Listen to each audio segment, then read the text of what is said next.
Welcome to church this morning.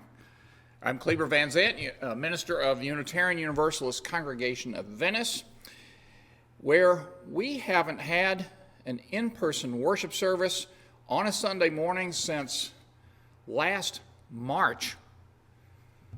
But today we are back live on a Sunday morning with all of you here. All of us three, our AV experts, Dick and Tom and myself, so we'll just see how this goes. There is a black screen on the monitor. If you've tuned in at 10 a.m. on Sunday, February 7th, you're seeing us live for the first time in a long time. If you're watching this sometime after that, this may seem like I hope it seems like the usual recorded service you've grown somewhat used to. But because this is the first time we've tried this live streaming on a Sunday morning, I hope you'll consider cutting us just a little bit of slack. Our intent is not to be perfect, but to try something that may feel more communal, and importantly, something we can continue to do even after we can invite you back into the sanctuary at some time in the future when it becomes safe enough to do so. There may be a few differences today from live services in the past and from recently recorded services. One thing is there will be no takebacks or do-overs today. What you see is what you get. Or rather, what we do is what you get. If we flub things up or if the technology goes belly up, oh well. The good thing is we're doing this together, and that's what it's always been about, isn't it? Now, if things do go right, it will be due to the dedication and perseverance of our two AV gurus, Dick Smith and Tom Reeves. Gentlemen, it has been a pleasure, and this congregation can't thank you enough for all you've done to get us to this historic day. Another thing, for the next few weeks at least, the music will continue to be pre-recorded, especially the hymns. There seems no safe enough way for us to sing together in a relatively closed space yet, so the hymns will come to you so that you can sing along at home. But singing in the sanctuary is still a no-no, even with just the very few of us here. If you're so inclined, please hit the donate button on our webpage and give as generously there as you can. And I want to remind you that this is pledge drive season, and so we hope you'll fill out a pledge card that you received in the mail or by email and return it as soon as you can. Please remember also that there continues to be a coffee hour on Zoom each Sunday at 11 a.m. after this service, where you can check in with other members and friends. Info for that coffee hour is on our Facebook page and on our website at uucov.org. So as different as this service may turn out to be, we hope you'll find something here that speaks to you and maybe lifts you up or challenges you in ways that lead to spiritual reflection and personal growth. We're glad you've chosen to join us today. Welcome to church. The prelude begins our worship.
Call to worship comes from the Reverend Rebecca Savage. We light our flaming chalice as a beloved people, united in love and thirsting for restorative justice.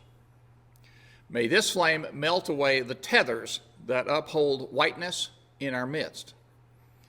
May it spark in us a spirit of humility and ignite in us a radical love that transforms our energy into purposeful action.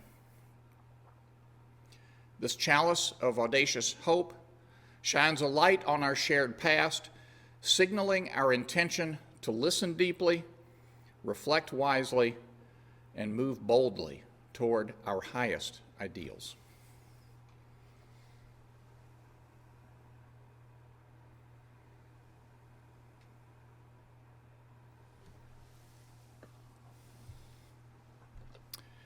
Let us worship together. Our hymn is number 42, Morning So Fair to See, first and last verses.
Good morning.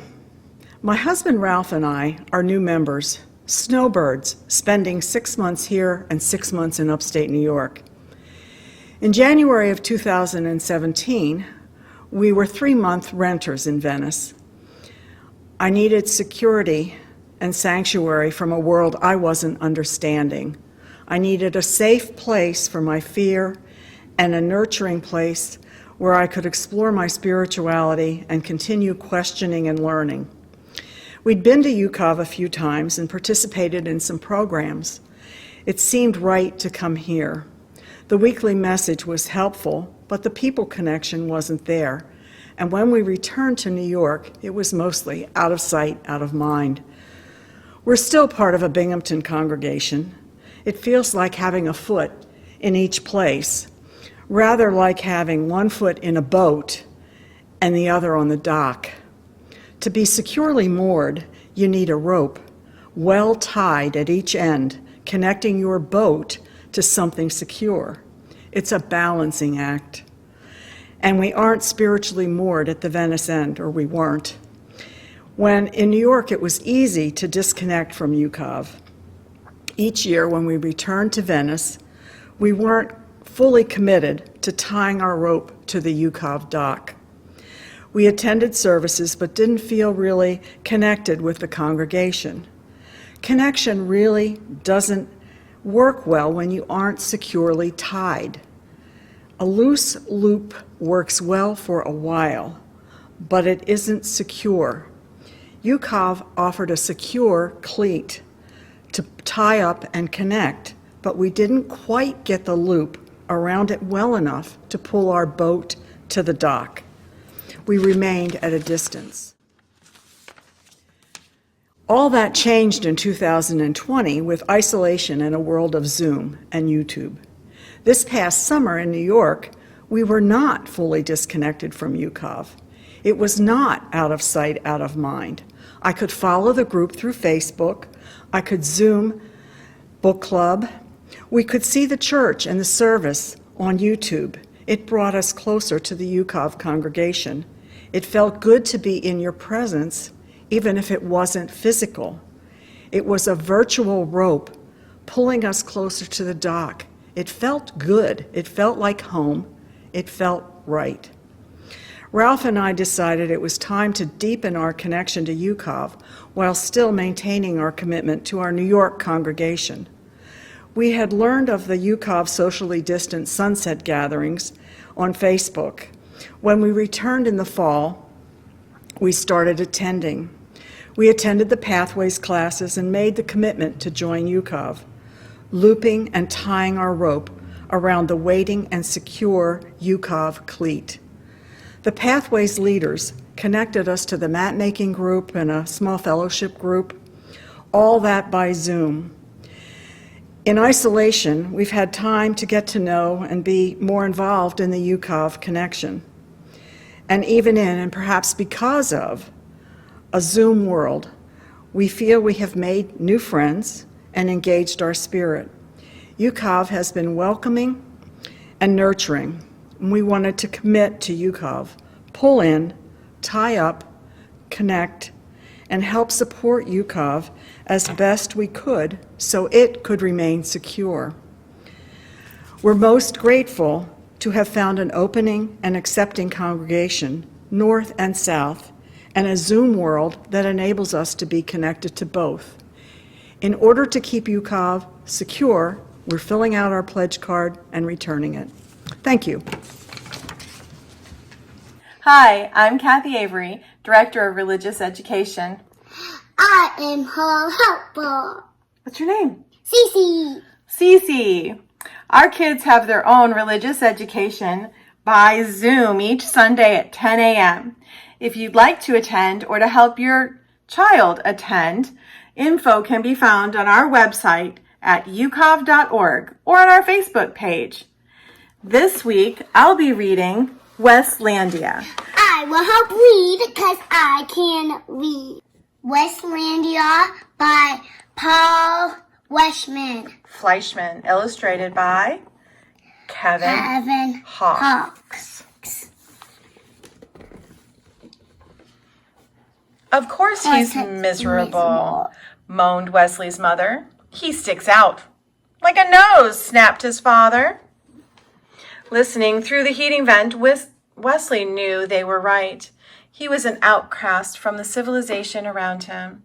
He alone in his town disliked pizza and soda, alarming his mother and the school nurse. He found professional football stupid. He refused to shave half his head, the hairstyle worn by all the other boys, despite his father's bribe of $5. Passing his neighborhood's two styles of housing, garage on the left and garage on the right, Wesley alone dreamed of more exciting forms of shelter. He had no friends, but plenty of tormentors. Fleeing them was the one sport he was good at. Each afternoon, his mother asked him what he'd learned in school that day. That seeds are carried great distances by the winds, he answered on Wednesday. That each civilization has its staple food crop, he answered on Thursday. That school's over and I should find a good summer project, he answered on Friday. As always, his father mumbled, I'm sure you'll use that knowledge often. Suddenly, Wesley's thoughts shot sparks. His eyes blazed. His father was right. He could actually use what he'd learned that week for a summer project that would top all others. He would grow his own staple food crop and found his own civilization. The next morning, he turned over a plot of ground in his yard. That night a wind blew in from the west. It raced through the trees and set his curtains snapping. Wesley lay awake, listening. His land was being planted. 5 days later, the first seedling appeared. "You'll have almighty bedlam on your hands if you don't get those weeds out," warned his neighbor. "Actually, that's my crop," replied Wesley. "In this type of garden, there are no weeds." Following ancient tradition, Wesley's fellow gardeners grew tomatoes, beans, Brussels sprouts, and nothing else. Wesley found it thrilling to open his land to chance, to invite the new and the unknown.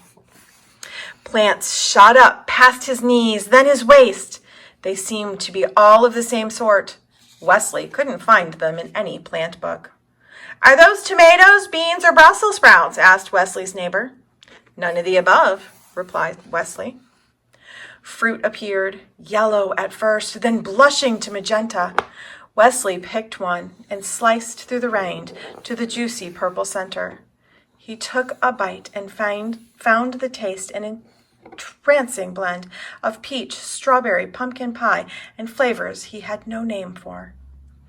Ignoring the shelf of cereals in the kitchen, Wesley took to breakfasting on the fruit. He dried half a rind to serve as a cup, built his own squeezing device, and drank the fruit's juice throughout the day. Pulling up a plant, he found large tubers on the roots. These he boiled, fried, or roasted on the family barbecue, seasoning them with a pinch of the plant's highly aromatic leaves. It was hot work tending to his crop. To keep off the sun, Wesley wove himself a hat from strips of the plant's woody bark. His success with the hat inspired him to devise a spinning wheel and loom, on which he wove a loose-fitting robe from the stalks of the soft inner fibers.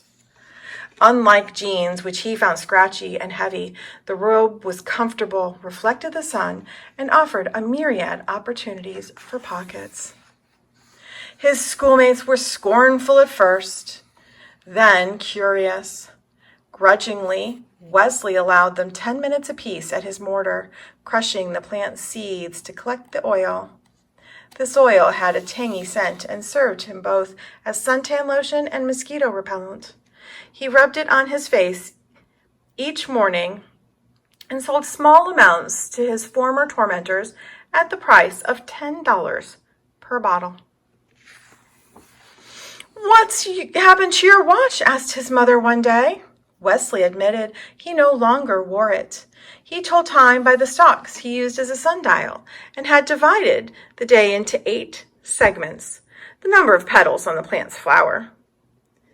He adopted a new counting system as well, based likewise upon the number 8. His domain, home to many such innovations, he named Westlandia. Uninterested in traditional sports, Wesley made up his own. These were designed for a single player, and used many different parts of the plant. His spectators looked on with envy. Realizing that more players would offer him more scope, Wesley invented other games that would include his schoolmates, games rich with strategy and complex scoring systems. He tried to be patient with the other players' blunders. August was unusually hot. Wesley built himself a platform and took to sleeping in the middle of Westlandia. He passed the evening playing a flute he fashioned from a stalk or gazing up at the sky, renaming the constellations. His parents noted Wesley's improved morale. "It's the first time in years he's looked happy," said his mother. Wesley gave them a tour of Westlandia. "What do you call this plant?" asked his father. Not knowing the name, Wesley had begun calling it Swist, from the sound of its leaves rustling in the breeze. In like manner, he'd named his new fabrics, games, and foods, until he'd created an entire language. Mixing the plant's oils with soot, Wesley made a passable ink. As a finale to his summer project, he used the ink and his own 8-letter alphabet to record the history of his civilization's founding. In September, Wesley returned to school. He had no shortage of friends. The late Reverend Dr. Hope Johnson was an important presence in Unitarian Universalism, who died suddenly last November. Here is a meditation she wrote for a book called Voices from the Margins.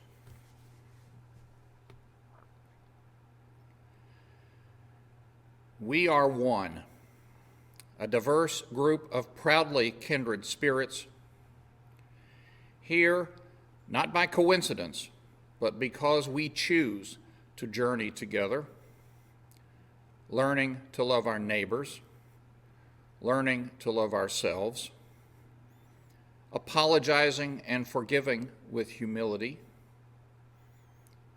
being forgiven through grace, and creating the beloved community. Together, we are one.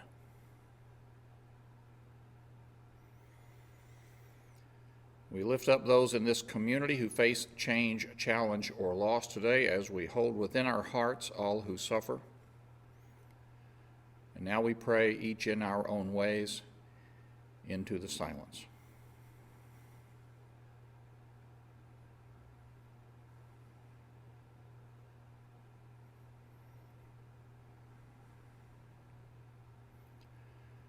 The hopes of this community are offered forth in the names of all those who've gone before and in the names of all those who will come after. In the names of all the helpers of humankind. Shalom, salam, amen, and blessed be. The interlude is Ghost Ship, written and performed by a young pianist, Katie Adelson.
I have spoken to so many people who are so ready for all this pandemic junk to be over and done with.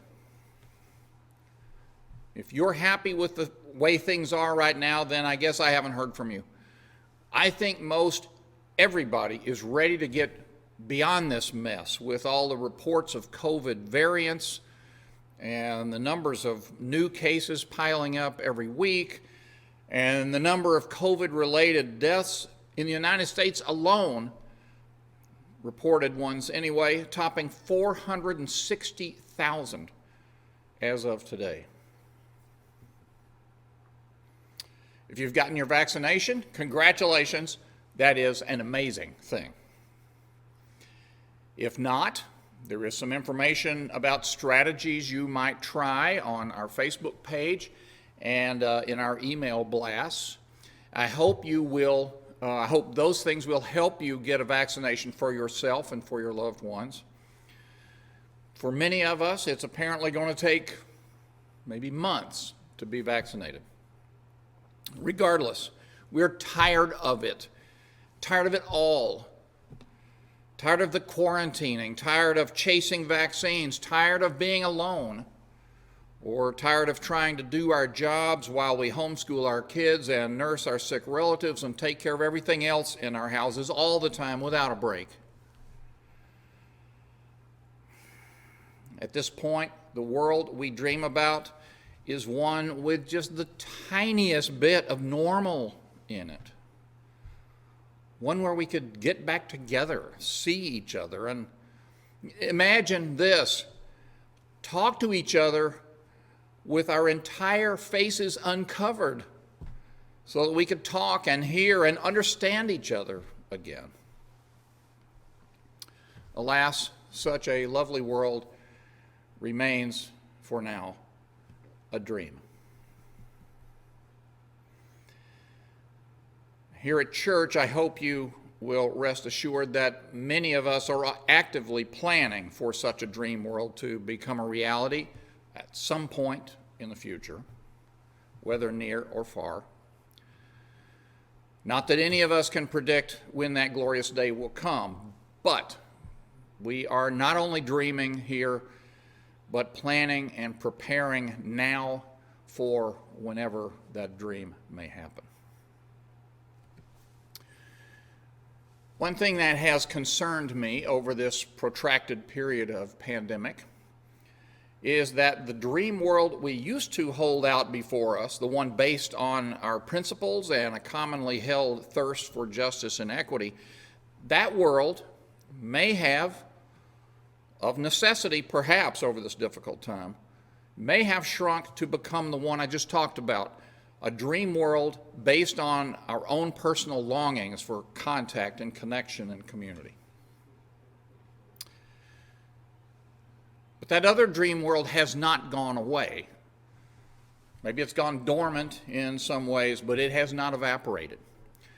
And therefore, I wanted to bring you an extended reading today from a Unitarian Universalist woman named Talia Nur Amin.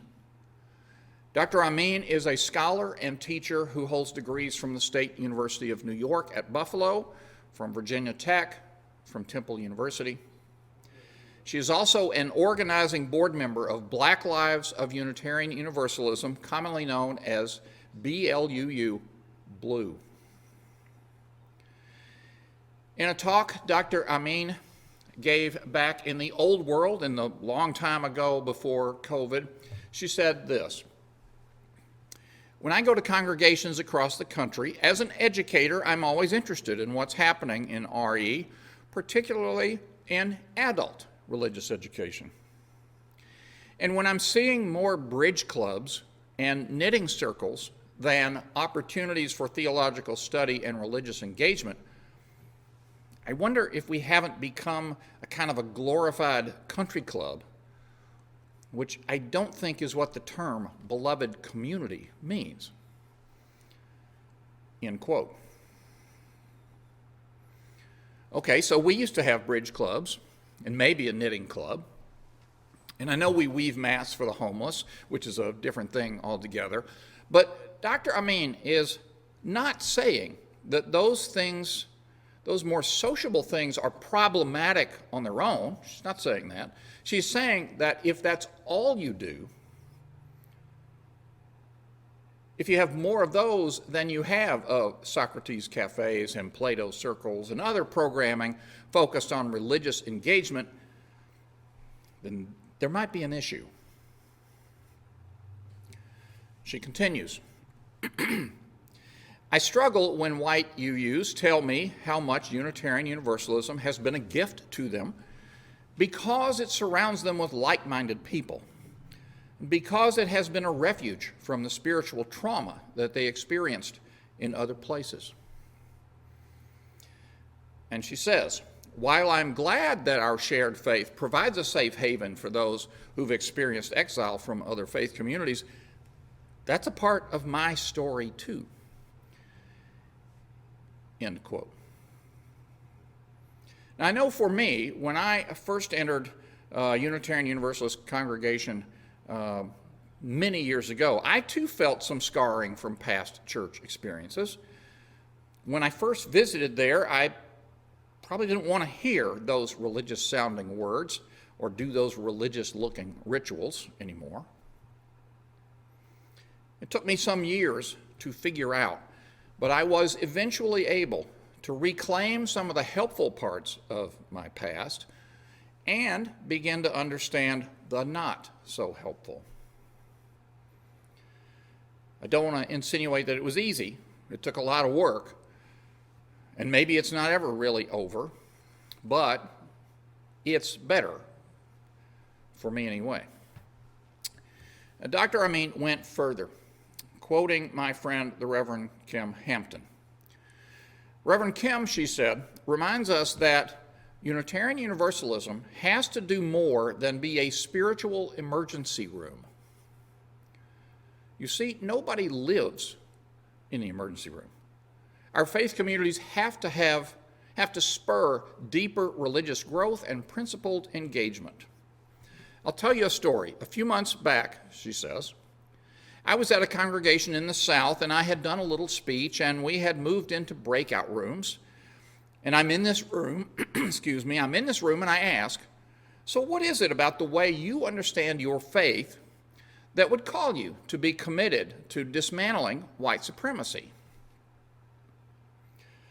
A lovely woman raised her hand and said, I've been a member of this congregation for almost 30 years. I'm on the board. I'm here every Sunday. And I don't know how to answer that question because I don't really know what I believe. Being here, she said, has really just sort of been intellectual for me. Being here has really just sort of been intellectual for me. Dr. Amin was aghast. If somebody has been in our congregations for almost 3 decades, she said, and can't tell you what it is they believe, then I'm not sure what we're doing. I don't know what kind of opportunities we're honestly providing for people to wrestle with the hard questions about living out this faith day to day. If people can't articulate a commitment to ending oppression, to eradicating inequality, anti-blackness, white supremacy culture, and other injustices through our Unitarian Universalist faith, then I'm not really sure that we've been on the ball. It seems to me that we build beloved community by taking all those things on as a personal commitment, not just a commitment to thinking about doing it, but a commitment to making that reality real for all of us.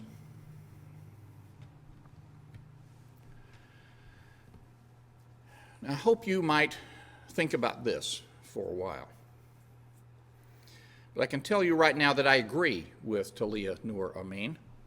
If we're not offering the kinds of religious education experiences that help us wrestle with what it is we believe, if we're not asking each other to make commitments to advance justice and equity, if we're not holding each other accountable even to being kind to one another, then what are we doing?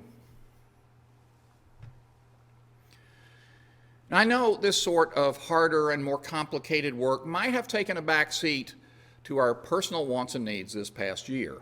You do have to take care of yourself. You do have to get your own needs met to some degree to be able to reach out to others, don't you? But here we are, maybe, just maybe, on the cusp of turning a few things around in the world and in our own lives. And so it's time to start looking to a new world and to begin putting the building blocks of that new world together as best we can. And I'm not willing to give up on that world we dream about, not just the one where it becomes safe enough for us to get together once again, but just as importantly, the one where we remember and we live out our principles. Now, I think the world we dream about is, at least for the privileged among us, is in some ways both already here and not quite yet. That world is already here if you can see a blue sky, if you can hear a bird sing, if you can feel a breeze on your skin, if you know you are loved. And still, it is not a world where our principles hold sway. It is not yet a world of justice and equity. It is not yet a world where every person is afforded the inherent worth and dignity we claim they have.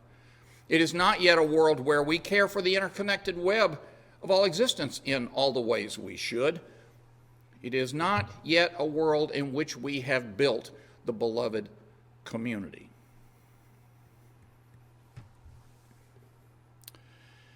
The beloved community is a term popularized by the Reverend Dr. Martin Luther King Jr.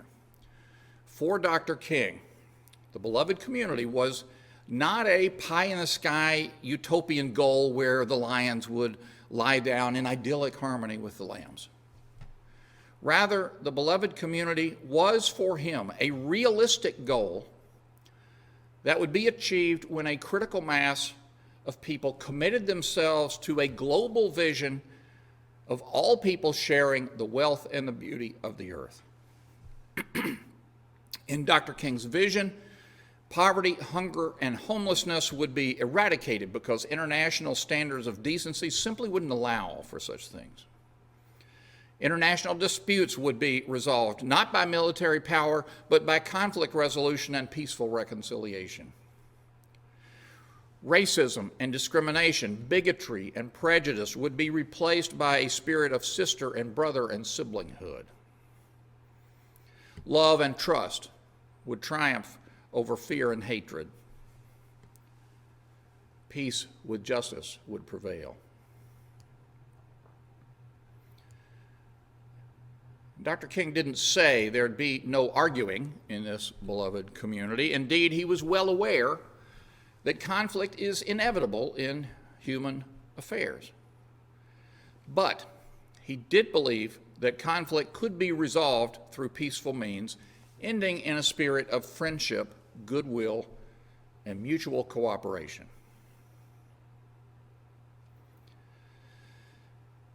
So the lowercase beloved community many of us are longing for most fervently right now may have regressed somewhat into merely a community where we get back together with a few people we know and love. It makes all kinds of sense that that's what we long for at this point. It has been so long. But once we've got that, what then? Now, Dr. Amin said she thought we needed opportunities for theological study and religious engagement, which means to me that beyond just getting back together socially, we ought to look for ways to help each other learn to articulate our faith and to live out our values. As the Reverend Kim Hampton suggested, Unitarian Universalism needs to be more than a spiritual emergency room. Better, a truly beloved community, which is not going to happen just because we get to take our masks off and get back together. Such an uppercase beloved community where love and trust triumph over fear and hatred will only happen if we commit to a larger vision and then do the hard work of making it so.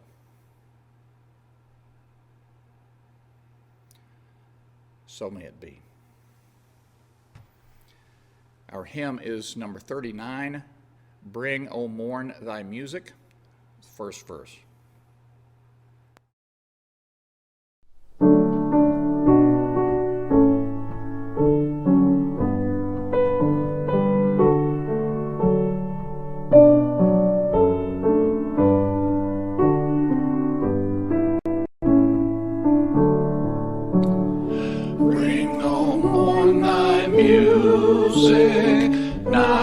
Starlit silence, oceans laugh in rapture to the storm winds coursing free.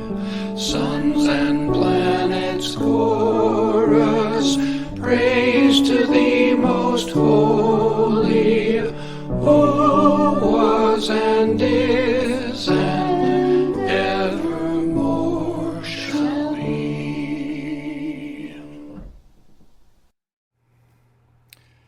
A benediction from the Reverend John Johnstone.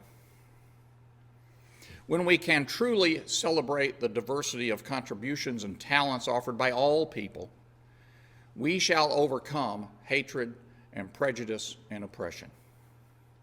When we can truly extend our hands to one another in loving acceptance, we shall overcome the past that haunts us now. Living in peace and freedom, we shall overcome the wrongs that have happened and the debts left unpaid. Let us join together in that commitment to overcome and say together, Amen. Go in peace, walk softly on your paths, and may the light of love shine on you all your days.